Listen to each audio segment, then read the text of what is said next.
So let's begin with the next lecture today, lecture number 7 in this class 11th applied mathematics course. आज के इस lecture में हम लोग कवर करने वाले हैं जो इस हमारे चैप्टर का ऑलमोस्ट लास्ट टॉपिक बचा है इसमें, डी मॉर्गन्स लॉ. तो इसको इंट्रोड्यूस करने से पहले हमें नॉलेज होनी चाहिए ऑफ कॉम्प्लीमेंट. हमें ये पता होना चाहिए कि किसी सेट का कॉम्प्लीमेंट का मीनिंग क्या है. तो उसको एक बार फटाफट से रिवाइज कर लेते हैं जो हमने ऑलरेडी पढ़ चुके हैं प्रीवियस क्लासेस में. उसको एक बार रिकैप कर रहे हैं. सपोज हमारे पास दो सेट्स हैं. कोई ए सेट है, सबसेट है कैपिटल यू का, where this capital U denotes the universal set.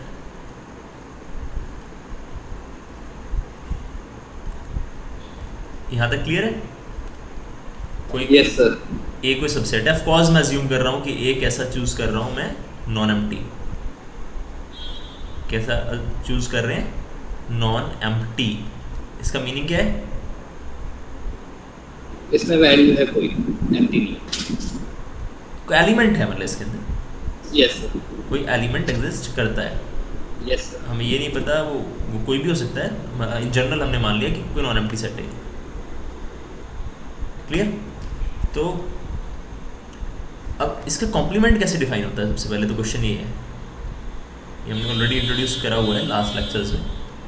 Complement में हम क्या करते हैं, वो सारे एलिमेंट्स लेते हैं x जो कहाँ से आ रहे हैं, आएंगे तो यूनिवर्सल सेट के ही होंगे. Yes sir. बट एक कंडीशन होगी कि x belongs to u and x does not belongs to A. जो a में नहीं है, a को छोड़ के जो भी एलिमेंट्स हैं हमें वो एलिमेंट्स इंट्रोड्यूस करने हैं. Yes sir. इसको मैं शॉर्ट में ऐसे भी लिख सकता हूँ, ये अंडरस्टूड है कि कलेक्शन किसका है, वो एलिमेंट्स x का है जो कि x में नहीं बिलोंग करते. इसको मैं ऐसे भी लिख सकता हूँ. ठीक है? Yes sir. तो ये हमारा कॉम्प्लीमेंट था. अब जो हमारे डी मॉर्गन्स के लॉ हैं, जो हमारे डी मॉर्गन का एक मैथमेटिशियन का नाम है, he is a mathematician, De Morgan. तो इसने क्या किया, दो लॉज इंट्रोड्यूस करे जो क्या करते हैं, जो हमने दो ऑपरेशंस पढ़े हैं पीछे. एक पढ़ा है यूनियन, एक पढ़ा है इंटरसेक्शन. यूनियन और इंटरसेक्शन हमने पढ़ा है कि दो सेट्स के ऊपर हम अप्लाई कैसे करते हैं, हमें मालूम है. Yes sir. As well as अब हमने कॉम्प्लीमेंट भी पढ़ लिया. क्या पढ़ लिया? कॉम्प्लीमेंट. अब यहाँ से समझना ध्यान से जो बोलूँगा अभी. तो डी मॉर्गन ने क्या किया, दो लॉज इंट्रोड्यूस किए. कैसे इंट्रोड्यूस किए? जो इन तीनों को रिलेट कर सकें. मतलब यूनियन, इंटरसेक्शन और कॉम्प्लीमेंट्स को रिलेट कर सकें. इनकी हेल्प से उसने कुछ लॉज इंट्रोड्यूस किए. तो सबसे पहला लॉ क्या है, यहाँ पे ये वाला जो मैंने लिखा हुआ है, इसका मीनिंग क्या है पहले समझो. कि सपोज हमारे पास कोई दो सेट्स हैं ए और बी. एक सेट ए है, एक सेट यूनियन है. बी है. Yes sir. और अब मैं क्या कर रहा हूँ, उनके बीच में एक मैंने ऑपरेशन अप्लाई किया जिसको हमने यहाँ पे डिनोट किया यू से. Yes sir. क्लियर है? यस तो सर. अब जब भी डी मॉर्गन्स लॉ की मैं बात करूँगा तो मैं इंटरेस्टेड हूँ किसी भी ऑपरेशन के बाद उनके कॉम्प्लीमेंट्स में. किसमें? जो ए यूनियन बी तो हम फाइंड कर लेंगे किन्हीं भी दो सेट्स का. Yes sir. A union B में क्या होगा, collection of all those elements which are either in A और इन बी और इन बोथ. Yes sir. तो अब लेकिन मैं इंटरेस्टेड हूँ, ये तो मेरे को पहले से ही मालूम है ना कि इसको कैसे फाइंड करते हैं, ए यूनियन बी को.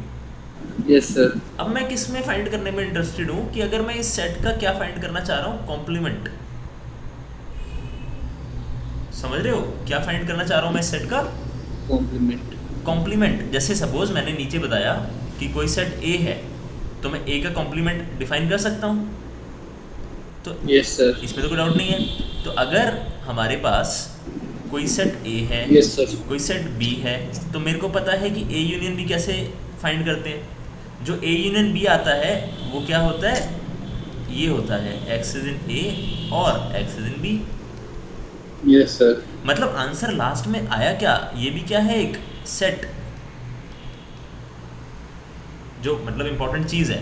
अगर मतलब कोई लास्ट में आंसर क्या है, एक सेट आया, तो किसी सेट का मेरे को पता है ना कॉम्प्लीमेंट निकालना कैसे है। यस जैसे सर। मैंने किसी सेट का कॉम्प्लीमेंट यहाँ पे सीखा, तो ऐसे ही अब ए की जगह क्या आ गया, ए यूनियन बी आ गया। मतलब यस सर। आंसर तो एक सेट ही है ना लास्ट में। Yes, इसको sir. तुम पहले यहाँ ए लिख रहे थे, अब ए की जगह ए यूनियन बी लिख रहे हो, मतलब उसका भी मैं कॉम्प्लीमेंट तो फाइंड कर सकता हूँ ना। अभी Yes. वो बताऊंगा करना कैसे। मेरा क्वेश्चन पहले ये है कि उसको कर सकते हैं ना, वो चीज़ वेल डिफाइंड है ना, मतलब उसमें कोई डाउट तो नहीं है ना, क्योंकि वो एक सेट है, तो एक Yes, सेट का मैं sir. कॉम्प्लीमेंट निकाल सकता हूँ। Yes sir.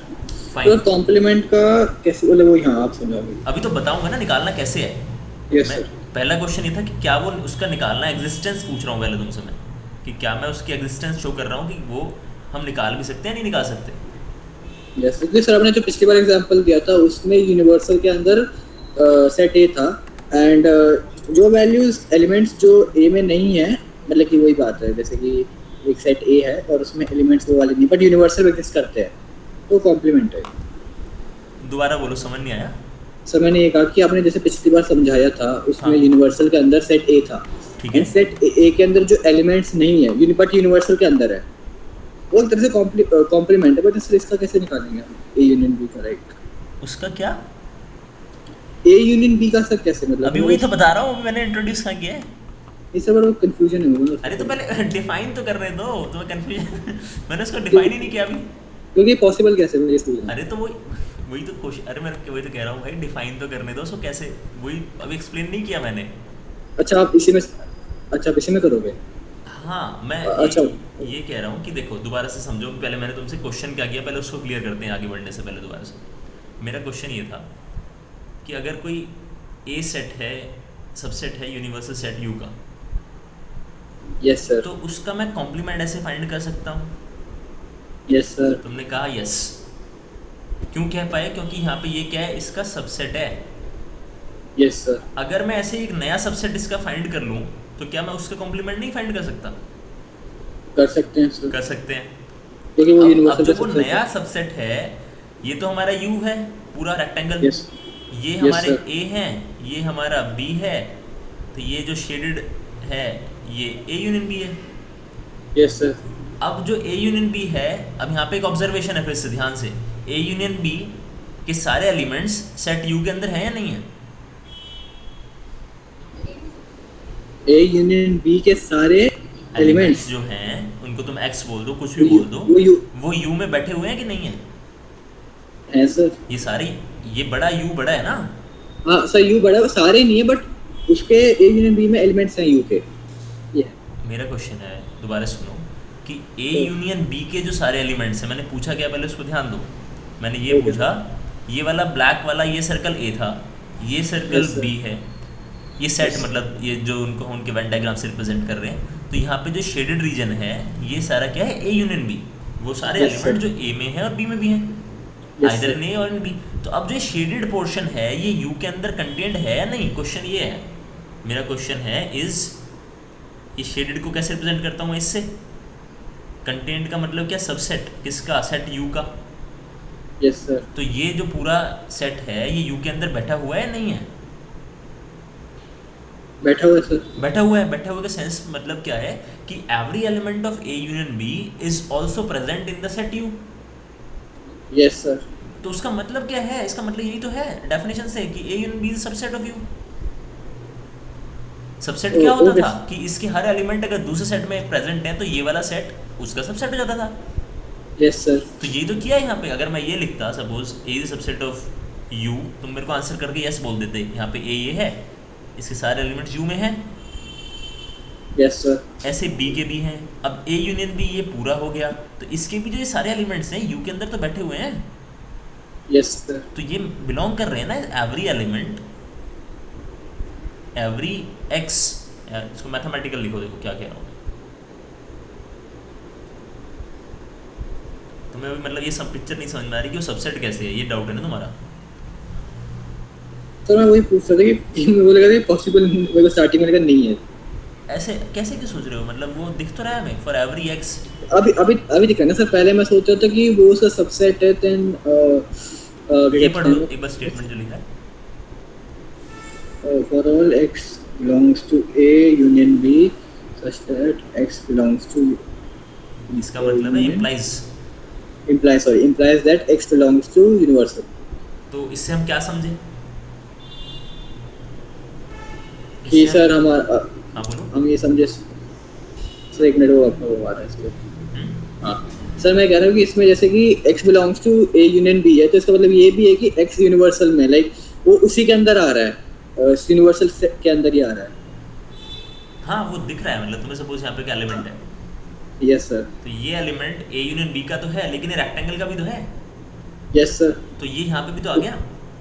यस तो यही तो यहाँ से तो सर, फिर इस जो समझ गया सर। मैंने क्वेश्चन जो तुमसे पूछा यहाँ पे, इसका आंसर यस हो गया ना, यस सर। तो सबसेट हो गया।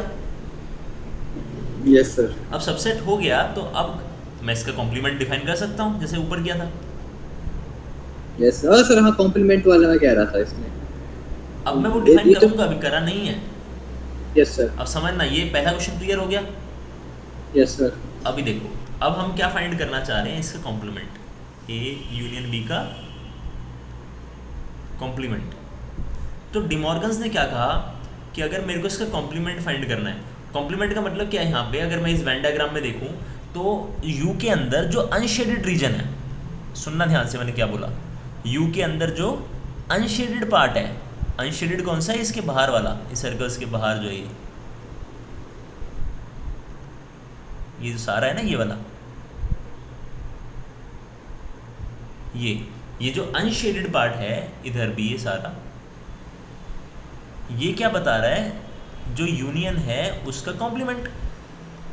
बाय डेफिनेशन कॉम्प्लीमेंट का मतलब क्या होता है, यू सेट के वो एलिमेंट्स जो सेट में नहीं है, किसी सेट के कॉम्प्लीमेंट का मतलब। Oh yes sir. है ना? Yes sir. अभी क्लियर हुआ? तो जो अनशेडेड पार्ट है ये किसका हिस्सा है, हो गया कॉम्प्लीमेंट का। Yes sir. यही तुम फाइंड करना चाह रहे हो। तो डिमॉर्गन्स ने क्या कहा कि अगर ये चीज़ आपको फाइंड करनी है, तो अगर आप ये फाइंड करो, मतलब आप इसको फाइंड करो, इसका मतलब क्या है, अगर मैं डेफिनेशन से जाऊँ तो those X such that X belongs to U and X does not belongs to A union B by definition. Yes sir. जैसे ए का तुम कॉम्प्लीमेंट निकालते हो, मैंने ए की जगह ए यूनियन बी कर दिया। Yes sir. Clear? Clear sir. तो जो अनशेडेड पार्ट है ये किसको डिनोट कर रहा है, अब जाके समझ आया सर, कॉम्प्लीमेंट को। तो अब Yes, sir. डिमॉर्गन्स ने क्या कहा कि अगर मैं ये फाइंड करना चाहता हूँ और इसके बजाय अगर मैं अब एक अगली क्वांटिटी उसने दे दी कि आप पहले ये फाइंड कर लो, ये फाइंड कर लो और इनका इंटरसेक्शन ले लो, मतलब ए का कॉम्प्लीमेंट फाइंड कर लो, बी का कॉम्प्लीमेंट फाइंड कर लो और उसका इंटरसेक्शन ले लो। तो जो ये दोनों चीज़ है ना, ये आपस में क्या हो जाती है, इक्वल। Okay sir. उसने कॉम्प्लीमेंट मतलब कि एक बार मैं क्लियर कर लेता हूँ अपने लिए। ए का कॉम्प्लीमेंट मतलब कि एलिमेंट्स जो ए में नहीं है बट यूनिवर्सल में है, एंड बी का कॉम्प्लीमेंट मतलब कि वो एलिमेंट्स जो बी में नहीं है बट यूनिवर्सल में है, एंड उनका इंटरसेक्शन मतलब कि वो जो दोनों में ही है ना, तो वो एलिमेंट्स वो जो दोनों में नहीं है लेकिन यू में है,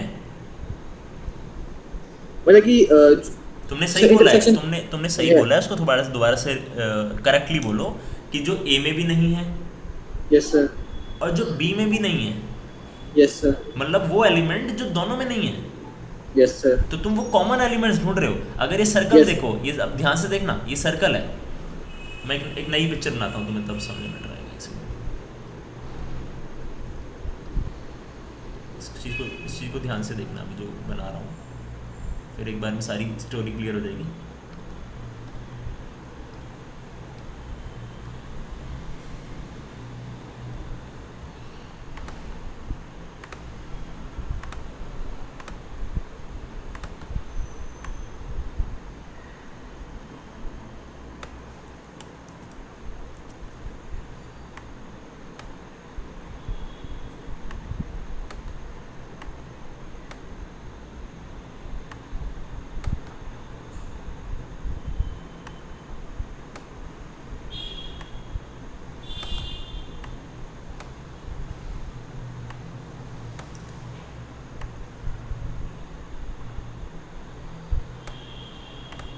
अभी देखो मैं इसमें क्या कह रहा हूँ,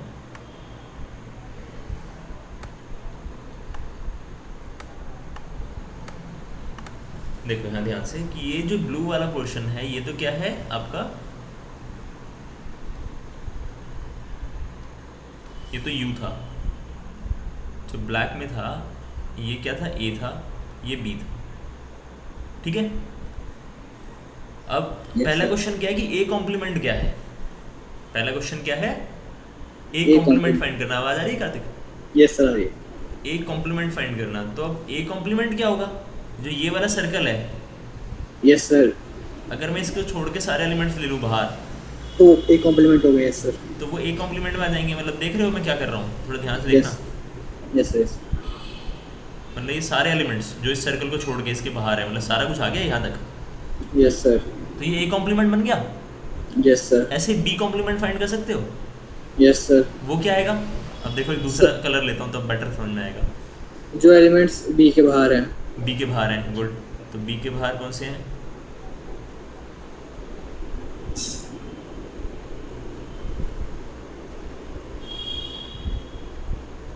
क्लियर। यस सर, अब वो बोल रहा है कि आप वो एलिमेंट्स कॉमन ले लो जो दोनों के बाहर हैं। Yes sir. वो इंटरसेक्शन हो गया और उनका इंटरसेक्शन ले लो। हाँ, तो B के देखो A के बाहर क्या है, ये ऑरेंज रीजन, ये वाला सारा, मतलब A Yes, के बाहर sir. ये सारा था, B के बाहर क्या था, ये Yellow सारा वाला। था। अब इनमें कॉमन कौन सा है जो दोनों के बाहर है, मतलब Yes, जो sir. इसके भी बाहर था और जो इसके भी बाहर था, वो कौन सा है, ये अनशेडेड, ये वाला जो दोनों के बाहर है। यस सर, जो मैं बोल रहा हूँ उसको सुनो पहले, जो दोनों के बाहर है, दोनों मतलब A के भी बाहर है और B के भी बाहर है, और हमें वो कॉमन चाहिए जो दोनों में से बाहर है। मतलब A के बाहर तो ये सारा है, B Yes, के बाहर sir. ये सारा है, लेकिन कॉमन ऐसे कौन से एलिमेंट्स हैं जो A से भी बाहर है और B से भी बाहर है, वो खाली ये वाले एलिमेंट्स हैं जो यहाँ पे हैं। और उनका फिर जो एलिमेंट्स एक जैसे हैं उनका। मतलब हाँ, इंटरसेक्शन, तभी तो आप ले पा रहे हो उनका। Yes, ये जो sir. बाहर जो कॉमन में बार बार बोल रहा हूँ, ये इंटरसेक्शन के लिए बोल रहा हूँ मैं। तो ये जो Yes, sir. बाहर यूनियन के जो बाहर लाई कर रहे हैं, यस सर, यूनियन के बाहर लाई कर रहे हैं, मतलब यूनियन का कॉम्प्लीमेंट। यस सर, तो अब समझ में आया वो क्या कह रहा है कि आप ये फाइंड करो या ये फाइंड कर लो, वो दोनों एक ही चीज़ हैं। Okay sir, clear. Yes sir. अभी तो दोबारा से इसको रिवाइज करोगे तो सर better। एक चीज़ मैं पूछ लेता हूँ दोबारा। बोलो। जो आपने अभी बोला, ये दोनों के जो बाहर है, सेट ए और सेट बी के दोनों के बाहर है, तो सर उनको अगर ऐसे अगर क्वेश्चन आता तो सर उसको हम लिखेंगे ना कि इसका मतलब कि ये जैसे कि 2 3 5 वगैरह नहीं है दोनों में, तो उसको हम लिख देंगे ना कि सर ऐसे कि, या फिर उनका इंटरसेक्शन फिर कैसे लेंगे हम? आप वो डिमॉर्गन्स यूज करोगे ना वहाँ पे। जब मैं एग्जांपल लेता हूँ तब बेटर समझ में आएगा। देखो एक एग्जांपल देखो, वो बोल के नहीं बताना उसको, वो हम बताएंगे using De Morgan's law. Yes sir, suppose एक एग्जांपल लो, यू बना दिया मैंने, सारे अल्फ़ाबेट्स का कलेक्शन, ठीक है। ए में ले लिए मैंने A B C E I X और Z। B में ले लिया मैंने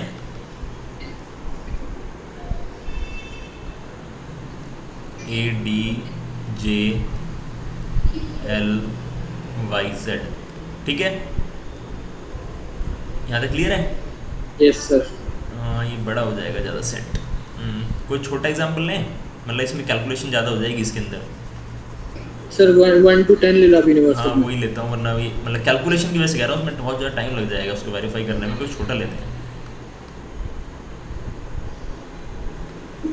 ये ले लो जो तुमने बोला 1 से लेके 10 तक। ये ए नहीं, ये अपना यू ले लो। ए ले लो अभी सारे 1 2 3 4 5। बी ले लो 4 5 6 7 भी ले लो, चलो ठीक है।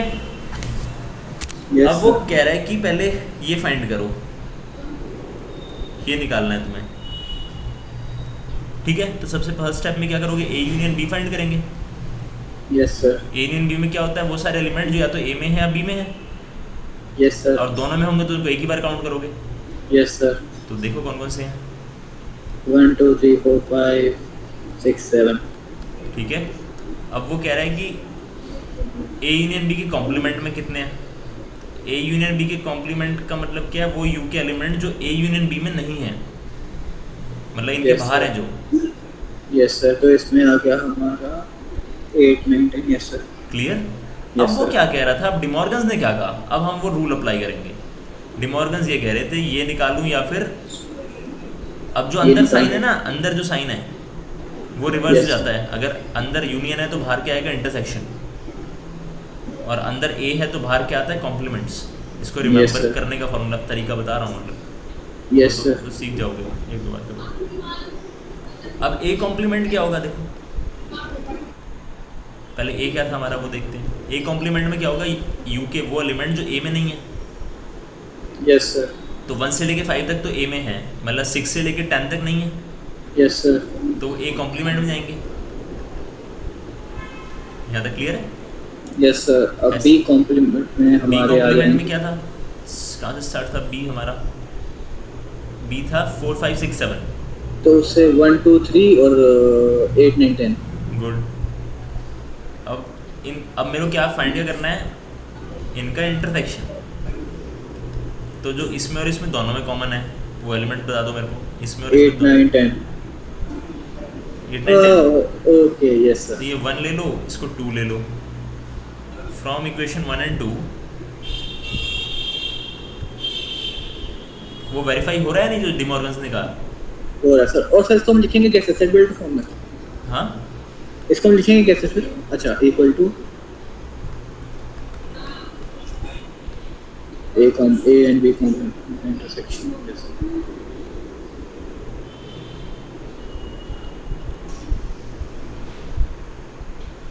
आपने वेरीफाई कर लिया ना। Yes sir. Clear. Yes sir. Okay sir. Sir De Morgan law ये कहता है कि आप या तो ये तरीका यूज करो या तो ये तरीका यूज करो, आंसर एक ही आएगा। दोबारा बोलो, समझ नहीं आया। सर मैं कह रहा हूँ डिमॉर्गन्स लॉ बेसिकली यही स्टेट करता है कि या तो हम एक वो तरीका यूज करते हैं तो दूसरा वाला, तो आंसर एक ही आता है। या तो हम क्या कहते हैं ए यूनियन बी का कॉम्प्लीमेंट ले लेते, या तो ए कॉम्प्लीमेंट और बी कॉम्प्लीमेंट का इंटरसेक्शन ले लेते, आंसर एक ही आता। हाँ, मतलब डिमॉर्गन्स के लॉज क्या हैं हमारे लिए हेल्पफुल हैं जब हमें, कई बार क्या होगा, अभी तो छोटे सेट्स हैं और छोटे नंबर ऑफ एलिमेंट्स कम है दोनों सेट्स में। यस तो सर। डिमॉर्गन लॉ तब हेल्पफुल है जब हमारे पास सेट का साइज लार्ज हो या फिर और भी कुछ कॉम्प्लेक्सिटीज़ हो। तो उसमें क्या होगा कि कई बार हमें ये फाइंड करने की बजाय हमारे लिए ये फाइंड करना इजी होता है। मतलब उसके लॉज से हमें क्या कन्वीनियंस मिली कि मैं ए यूनियन बी का कॉम्प्लीमेंट फाइंड करना चाहता हूँ, तो उसके बजाय अगर मेरे पास ए कॉम्प्लीमेंट और बी कॉम्प्लीमेंट की इन्फॉर्मेशन है, मेरे को पता है इनके बारे में, और अगर मैं इनका इंटरसेक्शन ले लूँ तो मैं डायरेक्ट आंसर निकाल सकता हूँ ना, रेदर देन कि मैं इसको फाइंड करूँ। Yes sir. समझ में आया उसका मतलब, वो लॉज का मीन हेल्प क्या है हमारे लिए, क्यों वो हेल्पफुल है। Yes sir. ऐसे दूसरा लॉ है, कहता है कि अगर इंटरसेक्शन का कॉम्प्लीमेंट निकालना है तो उनका कॉम्प्लीमेंट निकाल के यूनियन कर दो। वो एक ही बात होती है। ठीक है, यस सर। दोनों लॉज क्लियर हो गई। Yes sir. तो यहाँ तक आपका सेट थ्योरी चैप्टर कंप्लीट हो गया। Okay sir. जो सेट थ्योरी चैप्टर है अपना, उसका जो थ्योरेटिकल पार्ट है वो सारा कंप्लीट हो गया। Yes sir. अब मैं थोड़ा सा हल्का सा इंट्रोड्यूस कर रहा हूँ आगे रिलेशन फंक्शन, ऑल्दो उसको मैं नेक्स्ट लेक्चर से पूरा डिटेल में बताऊंगा, हमारा जो अगला चैप्टर है, लेकिन उसको मैं बिल्कुल हल्का सा इंट्रोड्यूस कर रहा हूँ ताकि तुम्हें जब नेक्स्ट टाइम पढ़ें तो कुछ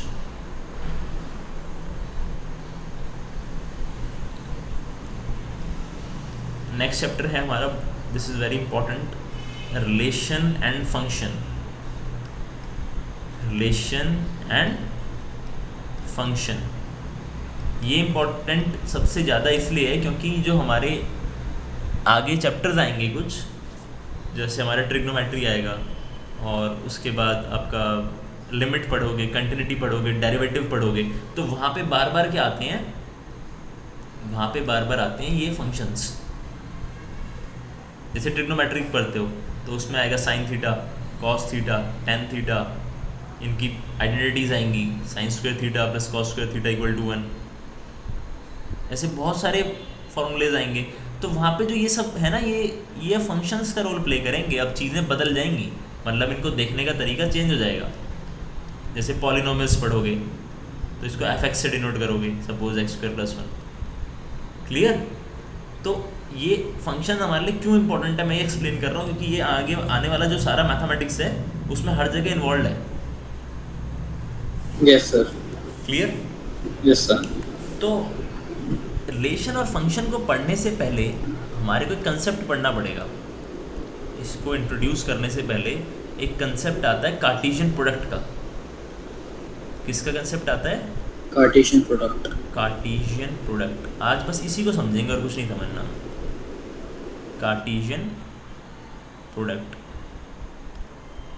पहली टाइप है इसमें। सपोज मेरे पास दो सेट्स हैं, let A comma B be two non empty finite sets. ध्यान से सुनना क्या बोला है, फाइनाइट सेट्स। अब तुम्हें पता है फाइनाइट का मीनिंग क्या है, ये ऑलरेडी हम पढ़ चुके हैं। Yes sir. फाइनाइट का मतलब क्या है, in which you can count the number of elements present in that set और the cardinality of that set is a natural number. Yes sir. Is a natural number. Size of that set, basically उस set का size कितना है। Yes sir. यहाँ तक clear है? तो Yes, sir. अगर कोई ऐसे दो सेट्स हैं तो उनका कार्टेशियन प्रोडक्ट क्या होता है। कार्टेशियन प्रोडक्ट अब मैं इंट्रोड्यूस कर रहा हूँ यहाँ पे, फिर समझाऊंगा उसका मीनिंग क्या है, पहले डेफिनेशन बता रहा हूँ।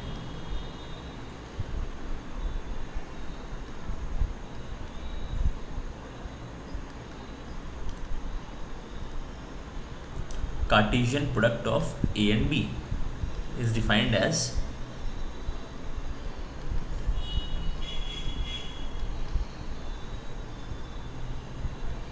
ये बहुत इंपॉर्टेंट है अगेन, जो मैंने पहले यहाँ पे जी वर्ड लिखी हुई है फाइनाइट, क्योंकि इनफाइनाइट सेट्स के लिए भी इसका कन्वेंशन है, मतलब डिफाइन कर सकते हो, लेकिन अभी तुम्हारे कोर्स के हिसाब से वो मतलब कोई पता नहीं, मेरे को नहीं लगता वो डिफाइन करेंगे वैसे इनफाइनाइट के बारे में। तो फाइनाइट ही सफिशिएंट है हमारे लिए। तो अगर ए और बी दो सेट्स हैं तो इसका कार्टेशियन प्रोडक्ट ऐसे लिखते हैं, ए क्रॉस बी। कैसे लिखते हैं? ए क्रॉस बी। अब ये डिफाइंड कैसे होता है समझना ध्यान से। Collection of all ordered pairs of the form x, y such that x is a member of A and y is a member of the set B. अब इसका मतलब समझो पहले क्या है, कुछ उतारना नहीं है अभी, पहले इसको मीनिंग समझो।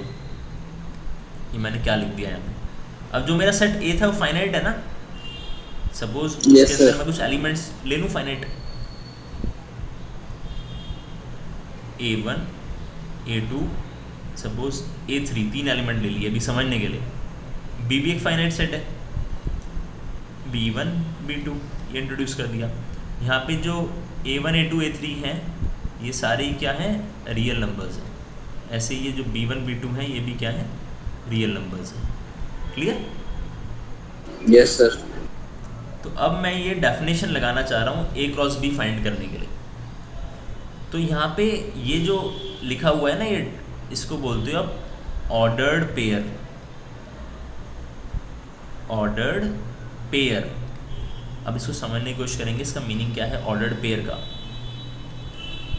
ऑर्डर्ड, ये वर्ड देख रहे हो, ऑर्डर्ड। पेयर का मतलब मालूम है इंग्लिश में क्या है? सर पेयर का मतलब वो है कि pair partner, partner type pair हो लगी। मैथमेटिकल सेंस में क्या है कि दो चीज़ें, एक साथ कोई जब दो चीज़ आ जाती है तो हम पेयर में बोल देते हैं। Yes sir. हिंदी में उसको जोड़ा भी बोलते हो, मतलब पेयर, एक साथ दो चीज़ आ गई, जैसे पेयर ऑफ बैंगल्स, दो बैंगल्स एक साथ, तो पेयर में आ गया। तो ऑर्डर्ड का मतलब क्या है, अब यहाँ पे ये बहुत इंपॉर्टेंट है। ये एलिमेंट किस फॉर्म का है, पेयर में है, मतलब एक x है तो एक y है, दो आ गए ना, तो इसलिए पेयर बन गया नाम। लेकिन ऑर्डर्ड का मतलब क्या है कि पहले x आ रहा है फिर y आ रहा है। ये समझो, ये बहुत इंपॉर्टेंट चीज़ है। पहले कौन आ रहा है, x, बाद में कौन आ रहा है, y। आ कहाँ से रहे हैं, x कहाँ से आ रहा है, पहले सेट से, y कहाँ से आ रहा है, दूसरे सेट से। Yes sir. Clear? Yes sir. तो तुम्हें ऐसे वो सारे एलिमेंट्स कलेक्ट करने हैं जो इस कंडीशन को सेटिस्फाई कर सकते हैं। मतलब क्या क्या पॉसिबिलिटीज हो सकती हैं ऐसी, तुम्हें वो सारी पॉसिबिलिटीज ले लेनी है।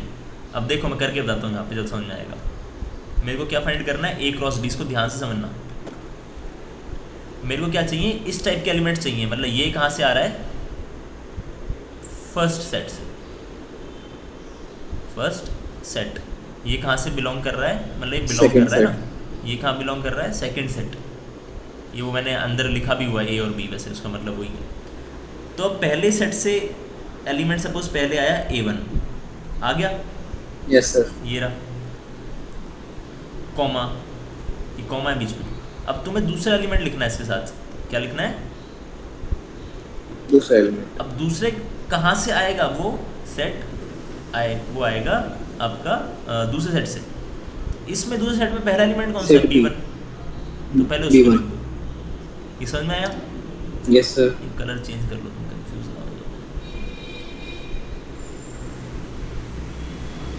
पहले क्या आया, A1 आया, दूसरा क्या आया, मतलब दूसरे सेट से क्या आया, B1 आया। तो ये A क्रॉस B का एक एलिमेंट बना, जिसकी ऐसी शक्ल है, ऐसा दिखता है वो। Yes sir. कॉमा लगा दिया तो मतलब एक एलिमेंट हो गया।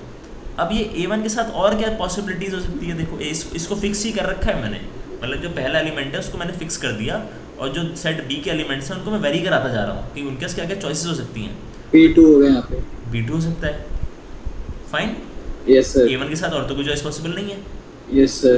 अब फिर मैं A2. अब मैं A2 फिक्स करता हूँ, तो क्या क्या हो सकता है मेरे पास, B1. और B2. गुड। अगर मैं A3 ले लेता हूँ तो A3 के साथ भी B1 B2.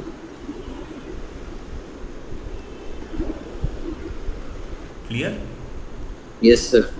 तो जो ये सेट बना, इस सेट में कितने एलिमेंट्स हैं, एक मिनट सर. Elements. हाँ एलिमेंट्स का मतलब है कि ऑर्डर्ड पेयर एक एलिमेंट है, यहाँ पे ध्यान देना ये चीज़।